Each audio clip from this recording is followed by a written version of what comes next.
প্রিয় দর্শক শ্রোতা, আজকের এই ভিডিওটি আমাদের জন্য অত্যন্ত গুরুত্বপূর্ণ। কারণ দুনিয়ার ব্যস্ততায় আমরা প্রায় ভুলে যাই আখিরাতের কথা। আজকের এই ভিডিওতে আমরা আলোচনা করব এমন বিশেষ 7টি জিকির সম্পর্কে, যা প্রতিদিন পড়ার মাধ্যমেই আমাদের গুনাহ মাফ হবে, রিজিকে বরকত আসবে এবং আমরা জান্নাতের সুসংবাদ লাভ করতে পারি ইনশাআল্লাহ। তাই ভিডিওটি শেষ পর্যন্ত দেখুন, কারণ প্রতিটি জিকিরের সাথে তার ফজিলত ও উপকারিতা আপনি হাদিসের রেফারেন্স সহ জানলে আপনি বুঝবেন কেন এগুলো এত গুরুত্বপূর্ণ।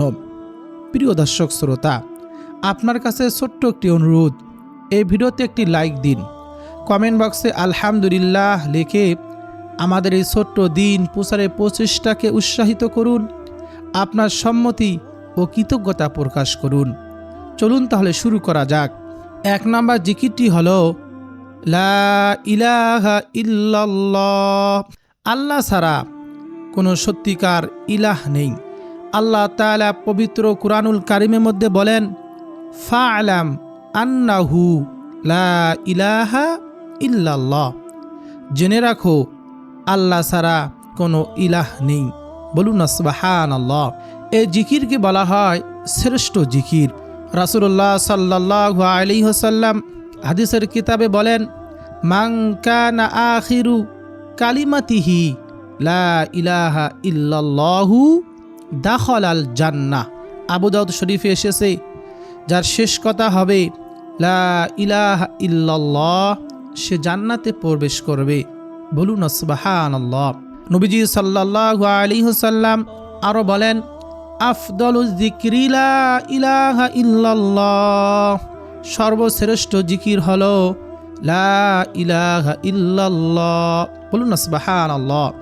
একবার নবী মুসা আলাইহিস সালাতু ওয়াস সালাম আল্লাহ সুবহানাহু তাআলাকে ডেকে ডেকে বললেন, হে আল্লাহ, আমি নবী মুসাকে এমন একটি জিকির, এমন একটি তাসবিহ দাও, যা আমি নবী মুসা আপনাকে ডাকবো, আপনার ইবাদত করব। আল্লাহ সুবহানাহু তাআলা নবী মুসা আলাইহিস সালাতু ওয়াস সালামকে বললেন, হে নবী মুসা, তুমি বলো লা ইলাহা ইল্লাল্লাহ। নবী মুসা আলাইহিস সালাতু ওয়াস সালাম আল্লাহ তাআলাকে ডেকে ডেকে বললেন, হে আল্লাহ, এই লা ইলাহা ইল্লাল্লাহ, এই জিকিরটি, এই বাক্যটি আপনার সকল বান্দাই জানে। আমি চেয়েছি আমি নবী মুসার জন্য গোপন একটি দোয়া জিকির আমাকে শিখিয়ে দিবেন। আমি আপনাকে ডাকবো, আপনার ইবাদত করব। আল্লাহ সুবহানাহু তাআলা তখন নবী মুসা আলাইহিস সালাতু ওয়াস সালামকে ডাক দিয়ে বললেন, হে নবী মুসা, শোনো, এই লা ইলাহা ইল্লাল্লাহকে তুমি ছোট মনে করিও না। এই লা ইলাহা ইল্লাল্লাহর ফজিলত, মাহাত্ম্য কত বড়।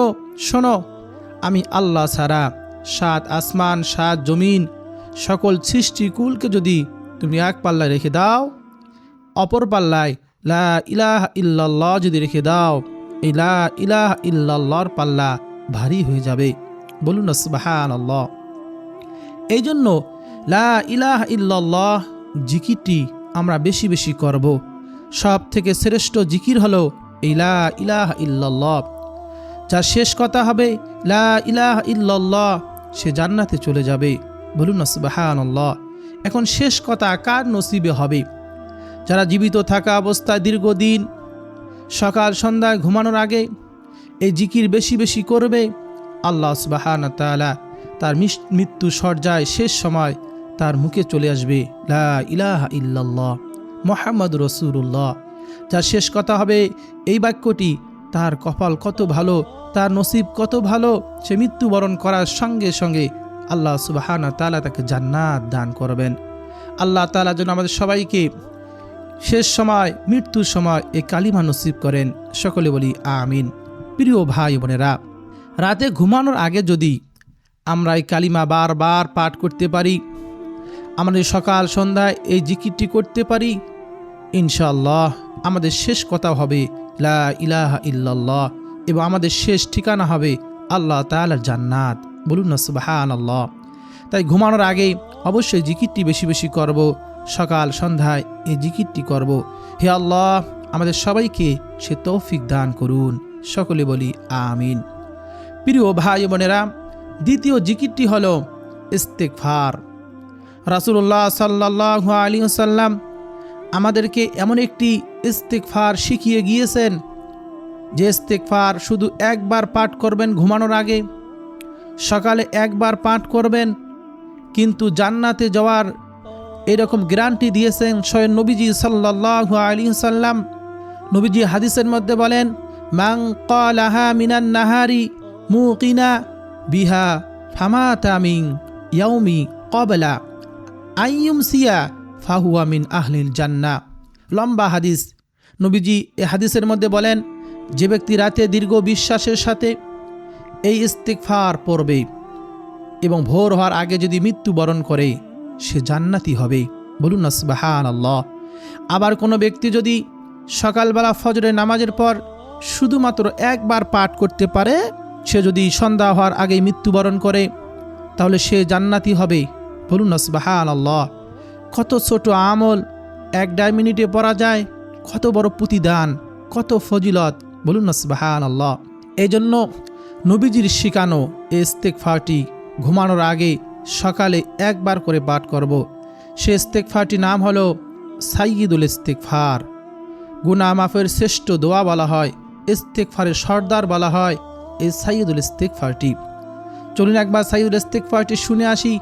আপনার দেখে দেখেও আমল করতে পারবেন। প্রিয় ভাই বোনেরা, দেখে দেখে বাংলা দিয়ে উচ্চারণ দেখে দেখে আমল করবেন, ধীরে ধীরে আপনার মুখস্থ হয়ে যাবে। সাইয়্যিদুল ইস্তেগফারটি হলো, আল্লাহুম্মা আনতা রাব্বি লা ইলাহা ইল্লা আনতা খলাকতানি ওয়া আনা আবদুকা ওয়া আনা আলা আহদিকা ওয়া ওয়াদিকা মাস্তাতা'তু আউযু বিকা মিন শাররি মা সানা'তু আবুউ লাকা বিনি'মাতিকা আলাইয়া ওয়া আবুউ লাকা বিযামবি ফাগফিরলি ফাইন্নাহু লা ইয়াগফিরুয যুনুবা ইল্লা আনতা। এটাই হলো সেই সাইয়্যিদুল ইস্তেগফার, গুনাহ মাফের শ্রেষ্ঠ দোয়া। আমরা ঘুমানোর আগে সকালে ফজরের নামাজের পর এই সাইয়্যিদুল ইস্তেগফার অবশ্যই একবার করে পাঠ করব ইনশাআল্লাহ।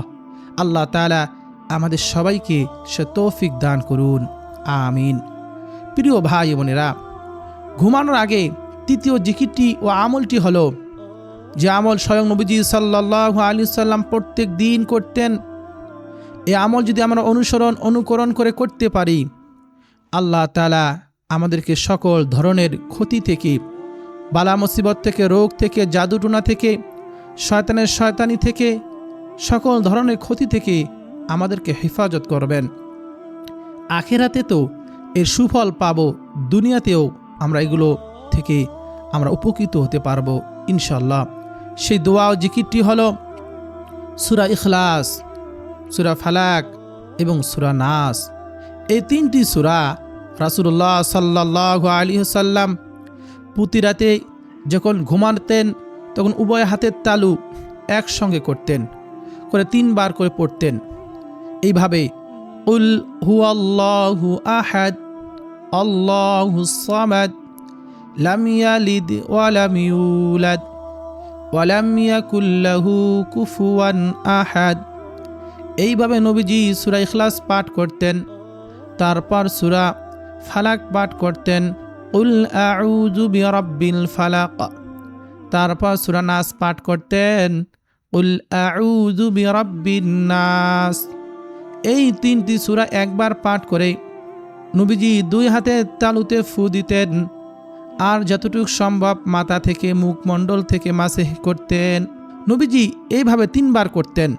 হাদিসের মধ্যে নবীজি সাল্লাল্লাহু আলাইহি ওয়াসাল্লাম বলেন, এইভাবে যদি কোনো ব্যক্তি নবীজিকে অনুকরণ করে এই আমলটি করে, সকল ধরনের ক্ষতি থেকে, জাদুটোনা থেকে, বদ নজর থেকে আল্লাহ তাআলা তাকে হেফাজত করবেন। প্রিয় ভাই বোনেরা, আমরা নিজেও প্রত্যেক দিন ঘুমানোর আগে নবীজির এই সুন্নতি আমলটি করার চেষ্টা করব। আমাদের ছোট ছোট ছেলে মেয়ে আছে, তাদেরকে এইভাবে আমরা আমল করে তাদের শরীর আমরা মাসেহ করে দেব। বদ নজর, জাদুটোনা থেকে, জিনের আসর থেকে আল্লাহ তাআলা তাদেরকে হেফাজত করবেন। অনেক পরীক্ষিত এবং কার্যকরী একটি আমল হলো এই 3 কুল পড়া। এরকম ঘুমানোর আগে হাতের তালুতে ফু দিয়ে শরীর মাসেহ করা। বলুন না সুবহানাল্লাহ। প্রিয় ভাই বোনেরা, রাসূলুল্লাহ সাল্লাল্লাহু আলাইহি সাল্লাম অন্য এক হাদিসে বলেন, যে ব্যক্তি সূরা ইখলাস একবার পাঠ করবে, আল্লাহ তাআলা তার জন্য জান্নাতে একটি প্রসাদ তৈরি করবেন, একটা বাড়ি তৈরি করে দিবেন। আর এক হাদিসে এসেছে, রাসূলুল্লাহ সাল্লাল্লাহু আলাইহি সাল্লাম বলেছেন, কোনো ব্যক্তি যদি আল্লাহকে রাজি খুশি করার জন্য নিয়তকে সহি করে সূরা ইখলাস শুধুমাত্র একবার পাঠ করে, আল্লাহ সুবহানাহু ওয়া তাআলা তার আমল নামায় পবিত্র কুরআনুল কারীমের 10 পারা পড়ার সমপরিমাণ সওয়াব দান করেন। বলুন না সুবহানাল্লাহ। আবার যদি 2 বার পাঠ করে 20 পারা কুরআনুল কারীম পড়ার সমপরিমাণ সওয়াব আল্লাহ তাআলা তাকে দান করেন। যদি 3 বার পাঠ করতে পারে, আল্লাহ তাআলা পবিত্র কুরআনুল কারীম সম্পূর্ণ খতম করা সওয়াব তার আমল নামার মধ্যে দিয়ে দেন। বলুন না সুবহানাল্লাহ। কত ছোট আমল, কত বড় প্রতিদান, একবার চিন্তা করুন। আল্লাহ তাআলার রহমত যে কত বিশাল এখানেই বোঝা যায়। ছোট্ট একটি সূরা, 1 মিনিটও লাগে না। কুল হুয়াল্লাহু আহাদ আল্লাহুস সামাদ লাম ইয়ালিদ ওয়া লাম ইউলাদ ওয়া লাম ইয়াকুল লাহু কুফুয়ান আহাদ। বলুন না সুবহানাল্লাহ। এই সূরার মধ্যে আল্লাহ তাআলার পরিচয় ও তাওহীদ এখানে ঘোষণা করা হয়েছে। এই জন্য অবশ্যই এই কুল হুয়াল্লাহু আহাদ এই সূরাটি আমরা ঘুমানোর আগে 3 বার করে পাঠ করব ইনশাআল্লাহ।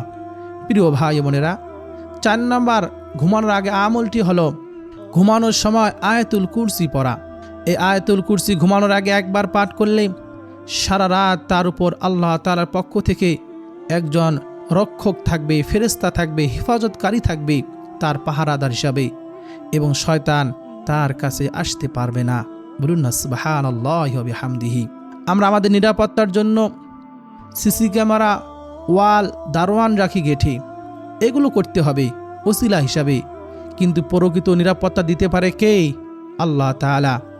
এই জন্য আল্লাহ তাআলার কাছে নিরাপত্তা চাইব। রাসূলুল্লাহ সাল্লাল্লাহু আলাইহি সাল্লাম বলেছেন, এই আয়াতুল কুরসি ঘুমানোর আগে শুধুমাত্র একবার পাঠ করলে আল্লাহ তাআলার পক্ষ থেকে একজন ফেরেশতা তার হেফাজতের দায়িত্বে থাকবে, কেউ কোনো কিছু ক্ষতি করতে পারবে না। প্রিয় ভাই বোনেরা, হাদিসের মধ্যে রাসূলুল্লাহ সাল্লাল্লাহু আলাইহি সাল্লাম বলেছেন, কোরআনের সবচেয়ে মহান আয়াত হলো আয়াতুল কুরসি। এই আয়াতুল কুরসির ফজিলত শুনলে আপনি অবাক হয়ে যাবেন। রাসূলুল্লাহ বলেন যে প্রত্যেক ফরজ নামাজের পর কোনো ব্যক্তি যদি শুধুমাত্র একবার আয়াতুল কুরসি পড়তে পারে, তার জান্নাতে যাওয়ার জন্য কোনো বাধা থাকে না। শুধু একটাই বাধা, তা হলো মৃত্যু। সে মৃত্যুবরণ করার সঙ্গে সঙ্গে আল্লাহ তাআলা জান্নাতে চলে যাবেন। বলুন না সুবহানাল্লাহি ওয়া বিহামদিহি। এই জন্য এই আয়াতুল কুরসি আমাদের প্রত্যেক মুসলিম ভাই বোনদের মুখস্থ থাকা দরকার। আমরা কত গান, এরকম কবিতা আবৃত্তি মুখস্থ করে রাখি, আল্লাহ কালাম মুখস্থ করতে চাই না, পড়তে চাই না। এই জন্য অবশ্যই আমি অনুরোধ করে বলবো, কোরআনের শ্রেষ্ঠ আয়াতটি আমরা সবাই মুখস্থ করে নেব। প্রত্যেক ফরজ নামাজের পর নারী পুরুষ সবাই আমরা একবার করে পড়ব, ঘুমানোর আগে একবার পাঠ করব। তাহলে দেখবেন জান্নাতে যাওয়ার কোনো বাধা থাকবে না। দুনিয়ার সকল ধরনের ক্ষতি থেকে আল্লাহ তাআলা আমাদেরকে হেফাজত করবেন। প্রিয় ভাই বোনেরা, চলুন একবার আয়াতুল কুরসিটি আমরা শুনে আসি। এত ফজিলতপূর্ণ আয়াত, চলো একবার শুনে আসি। আর পবিত্র কোরআনুল কারীম পাঠ করলেই তো জানো, প্রত্যেকটি হরফের বিনিময় আল্লাহ তাআলা কমপক্ষে 10টি করে নেকি দান করেন। আল্লাহ তাআলা চাইলে একটি হরফের বিনিময় 7,000, 7 লক্ষ তারও বেশি নেকি দিতে পারেন। তার তাকওয়া, তার ঈমান, তার নিয়তের উপর এই সব নেকি আল্লাহ তাআলা নির্ধারণ করেন। কিন্তু কমপক্ষে উজু থাকুক বা না থাকুক, অর্থ বুঝুক বা না বুঝুক, পড়তে পারুক বা না পারুক, যদি মন থেকে মহব্বতে শুনে আল্লাহর কালাম, কমপক্ষে 10টিকে লেখি তার আমল নামায় জমা হবে। দেখেন, এই যে আল্লাহু লা ইলাহা ইল্লাহু, এখানেই হতেছে এইরকম 13-14টি হরফ। এই 14টি হরফে আমরা 140 লেখি পাই। এখানে অসংখ্য হরফ আছে। বিসমিল্লাহির রহমানির রহিমের মধ্যে 19টি হরফ আছে, 190টি লেখি আমাদের আমল নামায় যোগ হবে। এইভাবে হিসাব করলে অনেক সওয়াব আমরা এখান থেকে অর্জন করতে পারবো। এই জন্য বেশি বেশি কোরআন তেলাওয়াত করবেন, কোরআন তেলাওয়াত শুনবেন ইনশাআল্লাহ। আয়াতুল কুরসিটি হলো সূরাতুল বাকারার 255 নম্বর আয়াত। أعوذ بالله من الشيطان الرجيم بسم الله الرحمن الرحيم الله لا إله إلا هو الحي القيوم لا تأخذه سنة ولا نوم له ما في السماوات وما في الأرض من ذا الذي يشفع عنده إلا بإذنه يعلم ما بين أيديهم وما خلفهم ولا يحيطون بشيء من علمه إلا بما شاء وسع كرسيه السماوات والأرض ولا يؤوده حفظهما وهو العلي العظيم صدق الله العلي العظيم প্রিয় ভাই বোনেরা, এটাই হলো সেই আয়াতুল কুরসি। আল্লাহ তাআলা আমাদের সকলকে প্রত্যেক ফরজ নামাজের পর ঘুমানোর পর আয়াতুল কুরসিটি পড়ার তৌফিক দান করুন। সকলে বলি আমিন। 5 নাম্বার, ঘুমানোর আগে জিকির ও আমলটি হলো সূরা মুলুক পড়া। সূরা মুলুক এমন একটি সূরা, এই সূরাকে বলা হয় রক্ষাকারী সূরা, মুক্তিদাতা সূরা। বলুন সুবহানাল্লাহ। হাদিসের কিতাবে এসেছে রাসূলুল্লাহ সাল্লাল্লাহু আলাইহি ওয়াসাল্লাম বলেছেন, কোরআনের 30 আয়াত একটি বিশিষ্ট সূরা আছে, কোনো ব্যক্তির জন্য সুপারিশ করবে কাল কিয়ামতের ময়দানে যে ব্যক্তি তাকে নিয়মিত তেলাওয়াত করবে ঘুমানোর আগে। বলুন সুবহানাল্লাহ। যে ব্যক্তি প্রতি রাতে সূরা মুলুক পড়বে, আল্লাহ তাআলা তাকে কবর আযাব থেকে রক্ষা করবেন।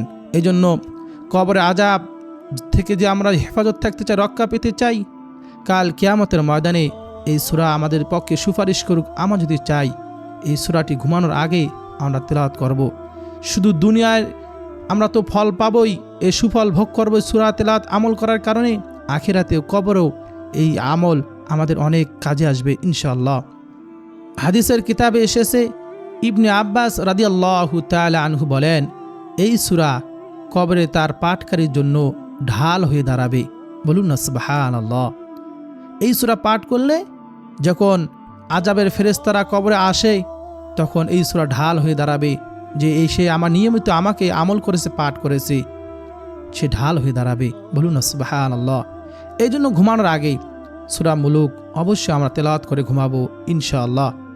প্রিয় ভাই বোনেরা, আল্লাহ তাআলা পবিত্র কুরআনুল কারীমের মধ্যে বলেন, কুল ইন কুনতুম তুহিব্বুনাল্লাহা ফাত্তাবিউনি ইউহিব্বুকুমুল্লাহু ওয়া ইয়াগফির লাকুম যুনুবাকুম। বলুন, যদি তোমরা আল্লাহকে ভালোবাসো তাহলে আমাকে অনুসরণ করো, তাহলে তোমরা আল্লাহর ভালোবাসা পাবেন এবং তোমাদের গুনাহ ক্ষমা করবেন। বলুন না সুবহানাল্লাহ। অর্থাৎ আল্লাহ তাআলা বলেন, কোনো বান্দা যদি আমাকে ভালোবাসতে চায়, সে নবীকে ভালোবাসে, নবীজি সাল্লাল্লাহু আলাইহি সাল্লামকে অনুকরণ করে। যেহেতু নবীজি সাল্লাল্লাহু আলাইহি সাল্লামকে আমরা অনুকরণ করব, নবীজি প্রত্যেক দিন ঘুমানোর আগে এই সূরা মুলুক তেলাওয়াত না করে ঘুমাতেন না। আমরা ওই জন্য প্রত্যেক রাতে তেলাওয়াত করে তারপর ঘুমাবো। প্রথম কষ্ট হতে পারে, তারপর আপনি নাও পড়তে পারেন, শিখবেন, শিখে কম করে হলেও চেষ্টা করবেন। আল্লাহ তাআলা আমাদের সবাইকে এই সূরা মুলুক নিয়মিত ঘুমানোর আগে তেলাওয়াত করার তৌফিক দান করুন। সকলে বলি আমিন। প্রিয় দর্শক শ্রোতা, নবীজি সাল্লাল্লাহু আলাইহি সাল্লাম হাদিসের কিতাবে আরও বলেন, আলাইকুম বিসুন্নতি ওয়া সুন্নাতিল খুলাফায়ে রাশিদিন। তোমরা আমার সুন্নত এবং আমার পরে খুলাফায়ে রাশিদিনের সুন্নত আঁকড়ে ধরো, দাঁত দিয়ে কামড়িয়ে ধরো। নবীজি সাল্লাল্লাহু আলাইহি সাল্লাম আরও বলেছেন, লা ইউমিনু আহাদাকুম হাত্তা আকুনা আহাব্বা ইলাইয়া মিন ওয়ালিদিহি ওয়ান নাসি আজমাইন। এই হাদিসটি বুখারী শরীফে এসেছে। নবীজি বলেন, তোমাদের কেউ প্রকৃত মুমিন হতে পারবে না যতক্ষণ না আমি তার কাছে তার পিতা, সন্তান ও সমস্ত মানুষের চেয়ে বেশি প্রিয় হই। বলুন না সুবহানাল্লাহ। নবীজি আরও বলেন, আমি তোমাদের মধ্যে 2টি জিনিস রেখে যাচ্ছি, যতক্ষণ তোমরা এই 2টি জিনিস আঁকড়ে ধরবে কখনো পথ ভ্রষ্ট হবে না, তার আল্লাহর কিতাব ও নবীজি সাল্লাল্লাহু আলাইহি সাল্লামের সুন্নাত। এই জন্য আমরা আল্লাহ তাআলা কোরআন থেকে সুন্নত থেকে নবীজির শেখানো আমলগুলো নবীজিকে অনুকরণ করে তার দেখানো পথকে অনুসরণ করে চলবো ইনশাআল্লাহ। প্রিয় ভাই বোনেরা, যদি নবীজিকে অনুকরণ করতে চাই, নবীজি রাতের সুন্নতি আমলগুলো আমাদের করতে হবে। নবীজি ঘুমানোর আগে যে সুন্নতি আমলগুলো করতেন তা হলো ডান কাতে ঘুমানো। নবীজি ডান কাতে শুয়ে তারপর ঘুমাতেন। নবীজি ঘুমানোর আগে সুন্দর করে নামাজের মতো উজু করতেন। আমরাও ঘুমানোর আগে সুন্দর করে উজু করে তারপর ঘুমাবো। এইরকম নামাজের মতো উজু করে যদি আমরা ঘুমাতে পারি, সারা রাত একজন ফেরেশতা আপনার জন্য মাগফিরাতের দোয়া করে, হাদিসে এসেছে। এই জন্য অবশ্যই নবীজির সুন্নতগুলো মেনে আমরা তারপর ঘুমাবো। তারপর বিছানায় ঝেড়ে নেওয়া। নবীজি ঘুমানোর আগে বিছানা ঝাড়তেন এবং আমাদেরকে বলেছেন। তারপর আলো নিভিয়ে দেওয়া। আলো আমরা বাতি নিভিয়ে দিয়ে ঘুমাবো। এখানে দুনিয়াও আমাদের মঙ্গল হবে, নবীজির সুন্নতকে অনুকরণ করাও আমাদের হয়ে যাবে। 5 নম্বরে পেট ভরে না খাওয়া। ঘুমানোর আগে আমরা অনেকেই পেট ভরে খাই। নবীজির সুন্নত হলো পেট ভরে না খেয়ে আমাদের পেটকে 3 ভাগ বিভক্ত করা। প্রিয় ভাই বোনেরা, তারপর ঘুমানোর আগে দোয়া পড়া। নবীজি ঘুমানোর আগে দোয়া পড়তেন, আল্লাহুম্মা বিসমিকা আমুতু ওয়া আহিয়া। অবশ্যই ঘুমানোর আগে আমরা এই দোয়াটি পাঠ করব। ঘুম থেকে ওঠার পর এই দোয়াটি পাঠ করব, আলহামদুলিল্লাহিল্লাযী আহিয়ানা বাদামা আমাতানা ওয়া ইলাইহিন নুশুর। আমরা যদি এইভাবে নবীজির সুন্নতি আমলগুলো করে জিকির আজগার করে আমরা যদি ঘুমাতে পারি, তাহলে হাদিসের মধ্যে এসেছে রাসূলুল্লাহ সাল্লাল্লাহু আলাইহি সাল্লাম বলেছেন, তাহলে সারা রাত ঘুমিয়ে থেকেও ইবাদত বন্দেগী করার সওয়াব আল্লাহ তাআলা আমাদের আমলনামার মধ্যে দিয়ে দিবেন। বলুন না সুবহানাল্লাহ। অন্য এক হাদিসে এসেছে রাসূলুল্লাহ সাল্লাল্লাহু আলাইহি সাল্লাম বলেছেন, কোনো ব্যক্তি যদি ইশারের নামাজ জামাতে পড়ল, সেজন্য অর্ধ রাত আল্লাহ তাআলা ইবাদত বন্দেগীতে কাটালো। আবার যদি কেউ ফজর নামাজ জামাতের সহিত আদায় করে, সারা রাত সেজন্য দাঁড়িয়ে নামাজ আদায় করলো। বলুন না সুবহানাল্লাহ। এজন্য অবশ্যই আমরা প্রত্যেক দিন ঈশা ও ফজর নামাজ জামাতের সহিত আদায় করার চেষ্টা করব। তাহলে ঘুমানোর আগে এই আমলগুলো, নবীজির দেখানো আমলগুলো, সুন্নতি আমলগুলো করলে সারা রাত আমরা ঘুমাবো, ফেরেশতা আমাদের জন্য দোয়া করবে মাগফিরাতের, এবং আল্লাহ তাআলা আমাদের সারা রাত ইবাদত বন্দেগী করার সওয়াব আমাদের আমলনামার মধ্যে দিয়ে দিবেন। বলুন না সুবহানাল্লাহি ওয়া বিহামদিহি। প্রিয় ভাই বোনেরা, আমরা অযথায় কত সময় নষ্ট করি, কিন্তু আখিরাতের কথা চিন্তা করে, যেখানে চিরস্থায়ী থাকতে হবে, যে জগতের শুরু আছে শেষ নেই, আমরা একটু চিন্তা করি। আমরা যদি প্রত্যেক দিন ঘুমানোর আগে এই আমলগুলো করতে পারি, অল্প সময় লাগবে, 5 থেকে 10 মিনিট, কাল কিয়ামতের ময়দানে আমাদের এগুলো নাজাতের কারণ হয়ে যাবে ইনশাআল্লাহ। জিকির অত্যন্ত দামি আমল। প্রিয় ভাই বোনেরা, জিকির করা নির্দেশ স্বয়ং আল্লাহ তাআলা পবিত্র কুরআনুল কারীমের মধ্যে দিয়েছেন। এই জন্য জিকির আমরা বেশি বেশি করব। এগুলো আমল হলো জিকির। নবীজির সুন্নতি আমলগুলো অবশ্যই আমরা করার চেষ্টা করব। যদি আমল করতে পারি, আল্লাহ তাআলা আমাদেরকে দুনিয়ায় সুখময় শান্তিময় জীবন দান করবেন। ধীরে ধীরে আমাদের গুনাহগুলো মাফ হতে থাকবে, জীবন পরিবর্তন হতে থাকবে। বলুন না সুবহানাল্লাহ। আরেকটি আমলের কথা বলি, তা হলো আপনি অবশ্যই প্রত্যেকটি আমলের শেষে দুরূদ শরীফ পাঠ করবেন, ইস্তেগফার পাঠ করবেন, আস্তাগফিরুল্লাহ আস্তাগফিরুল্লাহ আস্তাগফিরুল্লাহ। কারণ নবীজি প্রত্যেক দিন 70 বার অধিক আল্লাহ তাআলার কাছে ইস্তেগফার পাঠ করতেন, ক্ষমা চাইতেন। আমাদেরও চাইতে হবে। সব থেকে ছোট ইস্তেগফার আস্তাগফিরুল্লাহ পড়বেন, নবীজির উপর দুরূদ শরীফ পাঠ করবেন। দুরূদ শরীফ পাঠ করলে হয় কি, ইবাদত এবং দোয়া কবুলিয়তের জন্য দুরূদ শরীফ সবচেয়ে উত্তম মাধ্যম, দ্রুত দোয়া কবুল হয়। এই জন্য প্রত্যেকটি আমলের শেষে, জিকিরের শেষে আমরা দুরূদ শরীফ পাঠ করব। সব থেকে ছোট দরুদ সাল্লাল্লাহু আলাইহি ওয়াসাল্লাম, এবং সব থেকে মর্যাদাপূর্ণ শ্রেষ্ঠ দরুদ আমরা নামাজের মধ্যে যে দরুদটি পড়ে থাকি। প্রিয় ভাই বোনেরা, অবশ্যই আমলগুলো করব। আল্লাহ সুবহানাহু ওয়া তাআলা যেন আমাদের সবাইকে আল্লাহ তাআলার হুকুম, নবীজিকে অনুকরণ করে নবীজির সুন্নতি আমলগুলো, ঘুমানোর আগে জিকিরগুলো করার আমাদের সবাইকে সে তৌফিক দান করুন। সকলে বলি আমিন। প্রিয় ভাই বোনেরা, আমরা আমাদের সন্তানদেরকেও এই আমলগুলো শেখাবো। তাদের ছোটোবেলা থেকেই আমলের প্রতি উৎসাহ পাবে, কারণ এটি তাদের জন্য দুনিয়া ও আখেরাত উভয় জীবনে কল্যাণকর হবে ইনশাআল্লাহ। আর যদি ভিডিওটি আপনার কাছে ভালো লাগে, আপনার উপকারে আসে, অবশ্যই এই ভিডিওতে একটি লাইক দিন। আর এই ভিডিও কমেন্ট বক্সে আলহামদুলিল্লাহ লিখে আমাদের এই ছোট্ট দিন প্রচার প্রচেষ্টাকে উৎসাহিত করুন এবং আপনার সম্মতি ও কৃতজ্ঞতা প্রকাশ করুন। ভিডিওটি শেয়ার করে দিন, কারণ হাদিসে এসেছে যদি কেউ কোনো ভালো কাজের পথ দেখায় সে ভালো কাজ করার সওয়াব পায়। বলুন সুবহানাল্লাহি ওয়া বিহামদিহি। আপনার একটি শেয়ারের মাধ্যমে, একটি লাইকের মাধ্যমে, কমেন্টের মাধ্যমে যদি ভিডিওটি প্রচার বেশি হয়, যে শিখবে আমল করবে, আল্লাহ তাআলা আপনাকেও সমপরিমাণ সওয়াব, আমাকেও সেই সমপরিমাণ সওয়াব দান করবেন ইনশাআল্লাহ। এই জন্য অবশ্যই শেয়ার করবেন, লাইক করবেন, কমেন্ট করে জানাবেন, আলহামদুলিল্লাহ লিখবেন, কোন আমলটি শুরু করবেন তাও জানাবেন।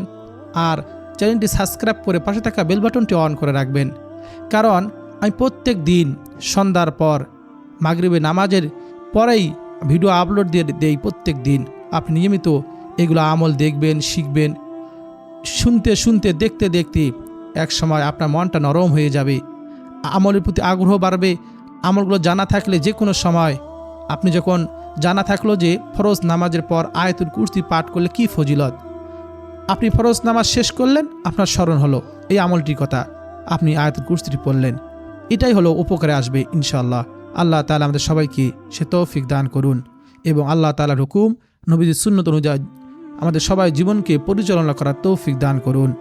হে আল্লাহ, আমাদের শেষ কথা যেন হয় লা ইলাহা ইল্লাল্লাহ মুহাম্মাদুর রাসূলুল্লাহ। সে তৌফিক আমাদের সবাইকে